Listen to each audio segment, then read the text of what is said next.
صبر میں اتنی طاقت ہوتی ہے کہ دھوکہ دینے والوں کی بنیادیں ہل جاتی ہیں۔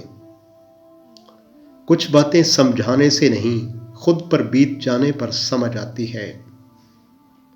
عبادت کرتے ہو مگر لوگوں کو ناخوش اور تکلیف دیتے ہو، صدقہ کرتے ہو مگر احسان جتلاتے ہو، اپنی نیکیاں ایسی تھیلی میں جمع نہ کرو جس میں سوراخ ہو۔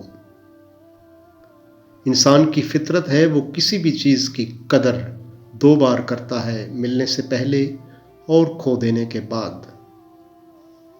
وہ انسان کبھی زندگی میں ہار نہیں سکتا جس کی امید اللہ تعالیٰ سے ہو۔ سمجھداری کی باتیں دو طرح کے لوگ کرتے ہیں، ایک زیادہ عمر والے اور دوسرا جنہوں نے کم عمری میں زیادہ مشکلات دیکھی ہوں۔ زندگی میں بہترین رشتہ دار وہ ہوتا ہے جہاں ناراضگی کے بعد معمولی سی مسکراہٹ اور معذرت سے زندگی پہلے جیسی ہو جائے۔ کتنا کچھ ہنس کر سہ گیا یہ دل، مخلص ہونا سب سے پرکشش جذبہ ہے۔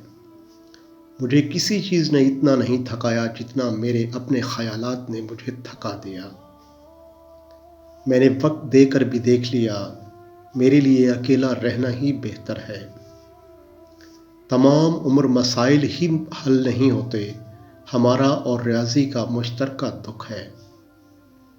ضروری نہیں کچھ غلط کرنے سے دکھ ملے، حد سے زیادہ اچھے ہونے کی بھی قیمت چکانی پڑتی ہے۔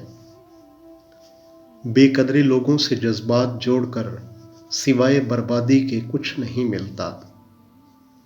مشکلوں سے کہہ دو میرا اللہ بہت بڑا ہے، سکون اور راحت سجدہ خدا میں ہے۔ مفاد بڑی چیز ہے صاحب، پورا ہونے تک لوگ ساتھ رہتے ہیں۔